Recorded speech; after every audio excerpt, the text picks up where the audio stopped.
Assalamualaikum warahmatullahi wabarakatuh. Kembali lagi teman-teman, ketemu lagi bersama saya Harul Umam. Pada kesempatan video ini kita akan belajar lagi tentang bagaimana mendirikan sebuah bisnis. Lebih spesifik, kita akan belajar tentang bagaimana kita bisa menemukan ide bisnis yang kreatif. Oke, ketika pertama kali kita ingin mendirikan sebuah bisnis, ya, saya ulangi lagi pada video sebelumnya adalah kita menemukan ide. Ya, kita mau bisnis apa sih? Itu yang pertama kali harus kita tentukan. Tapi bagi kami, prinsip kami adalah bagi kami yang paling penting dari sebuah ide itu bukanlah idenya.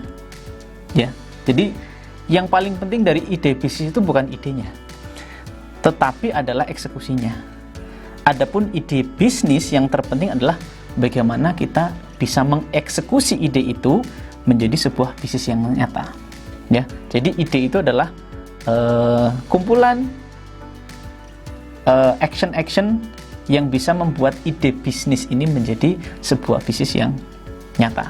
Oke, kira-kira gimana sih caranya supaya kita bisa mendapatkan ide?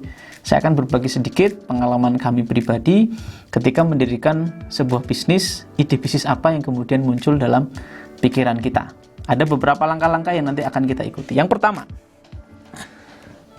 ide bisnis kita bisa memulai dari dalam diri kita, dari apa yang kita sukai. Ya, saya pikir semua orang punya sesuatu yang disukai, ya, sesuatu yang menjadi bagian paling asik dalam aktivitas kesehariannya. Ya, pasti kita punya yang kita sebut dengan hobi, ya, bahwa hobi ini adalah sesuatu yang kita lakukan. Ya, meskipun kita mengeluarkan sesuatu, itu kita asik dalam menjalankannya. Nah, bisnis juga bisa dimulai dari sebuah hobi, dari sesuatu yang kita sukai. Ya, kenapa? Bahwa bisnis ini, ide bisnis ini harus kita mulai dari sesuatu yang kita sukai. Kami memahami bahwa bisnis ini adalah sebuah aktivitas yang bukan aktivitas sprint, lari cepat, tapi aktivitas lari maraton. Ya, panjang langkahnya, ya, jauh jaraknya, kemudian kita akan mungkin menghabiskan sebagian besar waktu kita untuk menjalankan bisnis. Bagaimana kalau kita menjalankan bisnis pada sesuatu yang tidak kita sukai? Ya, yang namanya bisnis kadang dan memang mau tidak mau di awal kita harus menghabiskan bahkan lebih dari waktu kebanyakan orang bekerja.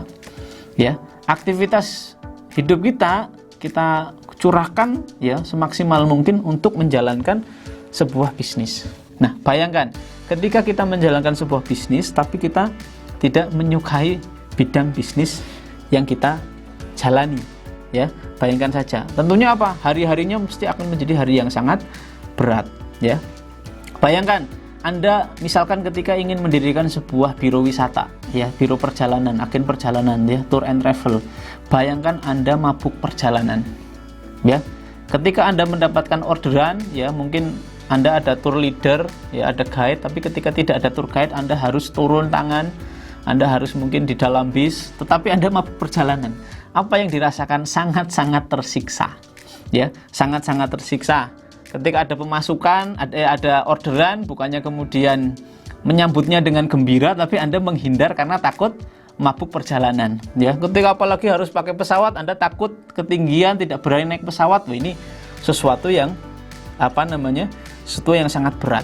Ya, Anda mungkin misalkan pengen membuka namanya pet shop, ya, tetapi Anda mungkin alergi sama bulu kucing atau bulu anjing, ya, itu juga bukan sesuatu yang enak untuk kita jalani. Ya, Anda misalkan pengen membuka kafe, tapi Anda tidak suka ngopi, begitu, ya. Ya, bisnis bukan kemudian menjadi sebuah berkah, menjadi sebuah aktivitas yang harus dinikmati, tapi justru malah menjadi sebuah musibah, ya. Menjadi kita menjalaninya seolah seperti terpenjara. Maka dari itu apa? Ya, ketika kita memilih sebuah bisnis, kita ingin menentukan sebuah ide bisnis, pastikan bahwa bisnis itu kita bisa menikmati, kita bisa enjoy di dalamnya. Oke, memang di luaran sana banyak orang yang berhasil mendirikan sebuah bisnis meskipun mereka tidak menyukainya. Ya, contohnya apa? Perusahaan rokok. Ya, pemiliknya kan tidak suka merokok. Tapi kenapa kok jualan merokok? jualan rokok begitu ya, kan aneh ya. Perusahaan rokok menjual rokok, membuat rokok, tapi pemiliknya tidak suka merokok, bukan perokok ya.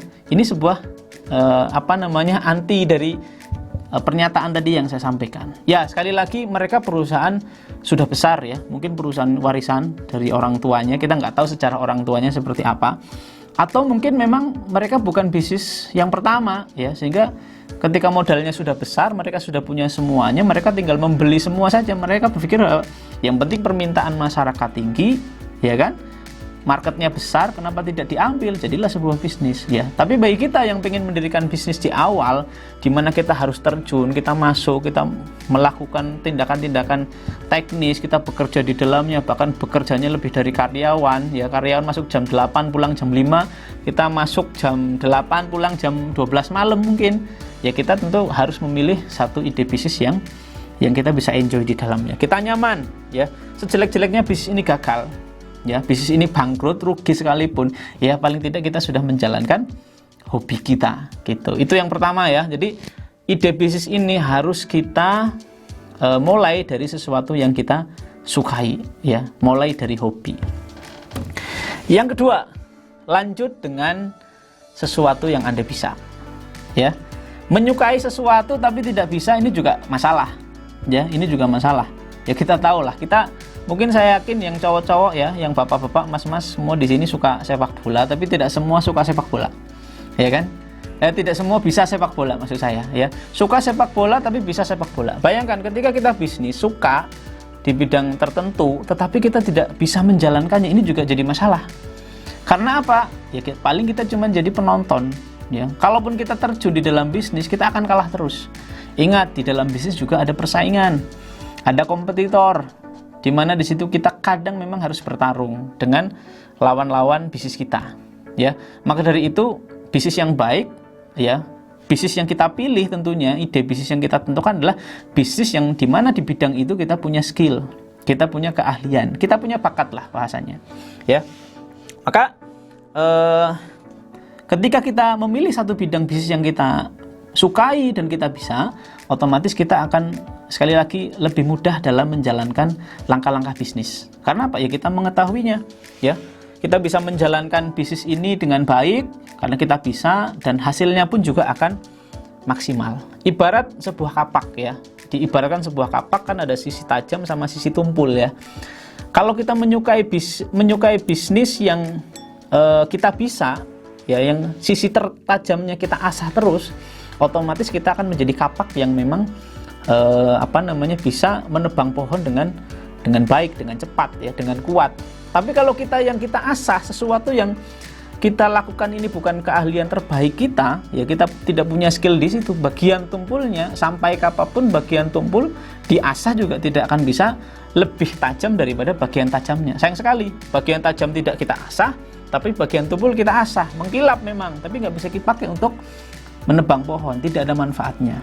Diibaratkan seperti itu. Jadi selain kita menyukai bidang yang kita pilih, kita juga harus bisa ya. Dimana kalau kita gabung ya antara kesukaan atau minat dengan yang kita bisa atau bakat ya, minat ditambah bakat jadi apa? Jadi passion. Bisnis ketika kita pilih ya, bidang bisnis yang kita pilih itu kita jalankan karena kita punya passion, hasilnya akan luar biasa ya. Kita punya peluang untuk sukses lebih cepat mungkin begitu ya, lebih mudah daripada kompetitor-kompetitor kita. Jadi lanjut dengan yang Anda bisa. Yang berikutnya adalah ya, tentunya tidak cukup ya. Kalau tadi kan kacamatanya kacamata pribadi, kita melihat diri kita suka apa, kita bisa apa. Nah, sekarang kacamatanya dari luar nih ya, kita melihatnya keluar ya. Apa ya, bahwa bisnis ini harus dibutuhkan oleh masyarakat. 90% ya, 80% perusahaan startup ya, perusahaan ketika awal berdiri, mereka membuat sebuah produk, mereka membuat sebuah jasa, begitu ya. Mereka kebanyakan gagal karena produk yang diciptakan ya, produk yang dibuat itu tidak dibutuhkan oleh masyarakat. Sudah produknya bagus, canggih ya, dibutuhkan membuatnya juga butuh waktu yang lama begitu ya. Kita mungkin punya resep masakan yang enak, yang lezat begitu ya. tetapi ternyata hanya persepsi kita saja yang lezat. Ternyata menurut orang lain itu tidak enak atau tidak dibutuhkan. Ya, jadi bisnis ini bukan hanya bisa dijual ke satu atau dua orang. Bisnis ini, ide bisnis ini yang nanti kita pilih tentunya harus bisa digunakan, bisa dinikmati, bisa dibeli oleh sebanyak-banyaknya masyarakat. Ya, tentunya kita ingin membuat bisnis yang bisa memberikan manfaat yang sebesar-besarnya ya. Kita membuat produk, kita punya skill, kita ingin menyelesaikan masalah masyarakat, bukan cuma satu, tapi kita ingin menyelesaikan masyarakat yang seluas-luasnya. Sesuatu yang kita sukai dibutuhkan banyak orang, itu akan menjadi misi kita. Ya, ini penting ya. Jadi kita suka menyukai sebuah bidang tertentu, kemudian bidang itu ternyata dibutuhkan oleh banyak masyarakat, begitu ya, banyak orang, itu menjadi misi kita. Ya, misi ini sangat penting ketika apa? Ketika terjadi penurunan, ketika ada mungkin kita mengalami fase-fase di mana kita harus rugi, nggak masalah. Karena apa? Keberadaan bisnis ini sudah menjadi solusi bagi permasalahan masyarakat. Paling tidak, mungkin kita rugi secara keuangan, tapi kita punya kepuasan batin.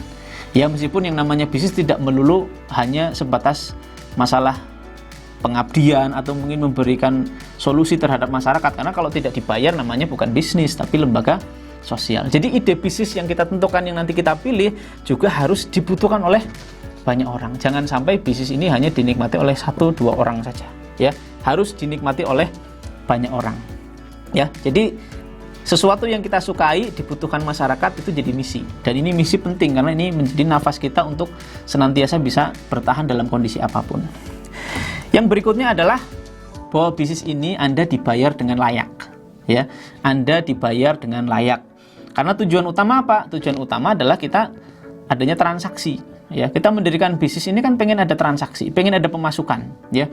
Bukan hanya sebatas kita melakukan sesuatu tidak dibayar, ya. Sama teman minta tolong tapi nggak dibayar, padahal kita menggunakannya dengan effort, dengan keahlian, ya, mengeluarkan ini sampai gelembur-gelembur segala macam, tapi ternyata cuma bilang terima kasih, ya. Artinya bisnis ini juga harus dibayar, ya. Produk yang Anda keluarkan, ya, jasa yang Anda sudah berikan, pelayanan yang sudah Anda berikan kepada pembeli, ya harus dibayar, dan dibayar dengan layak, ya.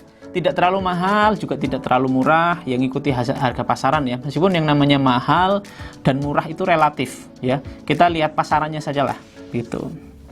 Kenapa bahwa bisnis ini harus dibayar dengan layak? Karena ini bagian daripada bentuk apresiasi dari produk yang Anda ciptakan, ya. Jadi ketika Anda menciptakan produk, menciptakan sebuah produk yang dijual, apresiasi atau mungkin nilai dari sebuah produk yang Anda ciptakan itu ya dari harga yang orang bayarkan. Kalau ada orang hanya menggunakan tapi tidak mau membayar, berarti memang produk Anda mungkin bukan produk yang layak untuk dibayar, ya. Ketika Anda memberikan layanan jasa kepada, tapi orangnya mungkin nggak bayar karena pasarannya mungkin tidak dibayar, maka itu bukan sebuah bisnis. Atau mungkin bisa jadi mungkin kualitas dari layanan Anda memang belum layak untuk dibayar. Anda misalkan punya jasa desain, ya, tapi klien tidak mau bayar misalkan, bisa jadi mungkin produk Anda memang tidak layak untuk dibayar, begitu. Makanya ketika Anda punya sesuatu, bukti dari bisnis ini adalah ketika produk Anda dibayar, ya. Dan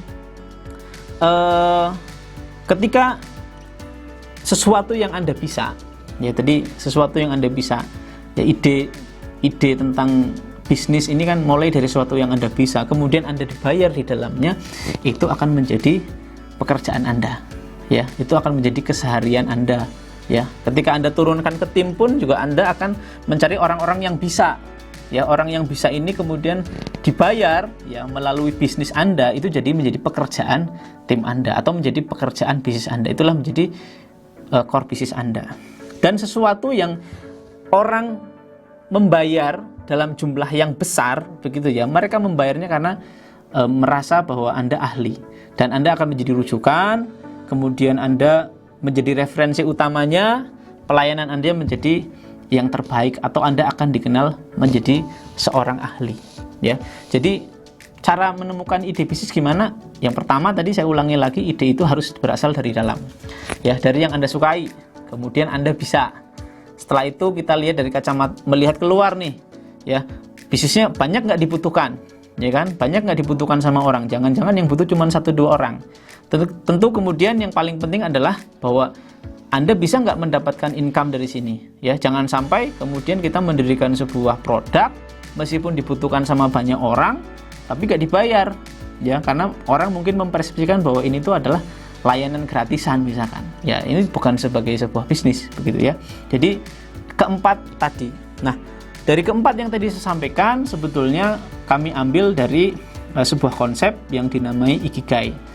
Ya, Ikigai ini mungkin nanti teman-teman bisa browsing, adalah sebuah konsep hidup dan sebuah nilai-nilai serta kebiasaan yang biasa dilakukan oleh orang-orang Jepang. Jadi orang Jepang ini punya angka harapan hidup yang sangat tinggi. Rentang usianya itu bisa sampai ratusan tahun. Banyak peneliti kemudian melakukan penelitian di sana yang akhirnya termuslah tadi namanya Ikigai, ya.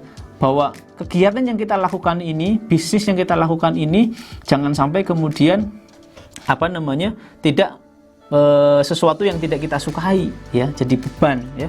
Jangan sampai kemudian kita melakukan sesuatu yang kita benci, ya. Karena sekali lagi bisnis ini akan menghabiskan, saya yakin 60-70% aktivitas utama kita selain tidur, ya. Karena kita hidup, ya, mungkin kita beraktivitas menjalankan bisnis dari jam 8 sampai jam 5, begitu ya, menghabiskan sebagian besar waktu hidup kita, ya. Sebagai cerita saja dulu, mungkin pengalaman ketika saya masih di kampus, saya mendirikan laundry, ya. Saya punya usaha laundry, ya. Jujur saya sendiri, saya tidak suka beres-beres, ya, apalagi harus nyuci, apalagi harus jemur, ya. Dan satu yang paling tidak saya sukai adalah nyetrika, ya. Dulu sekitar tahun 2017 2018 saya punya usaha laundry berpartner sama teman saya. Saya mendirikan perusahaan laundry, ya, perusahaan jasa suci. Tapi karena tidak suka ketika ada banyak transaksi gitu, ya, ketika ada banyak pelanggan, yang terfikirkan di pikiran saya itu seolah melihat tumpukan pakaian menggunung yang harus diselesaikan. Oke, pada saat itu saya punya karyawan yang bertugas untuk mencuci dan nyetrika. Tapi kadang ketika pesanannya lagi banyak gitu, ya, lagi orderannya banyak, mau tidak mau harus turun juga nyetrika, dan itu jujur kami tidak suka, yang akhirnya ya memang bisnis itu berjalan ya lumayan lama, tapi kami tidak menikmati, yang akhirnya kami tutup, ya.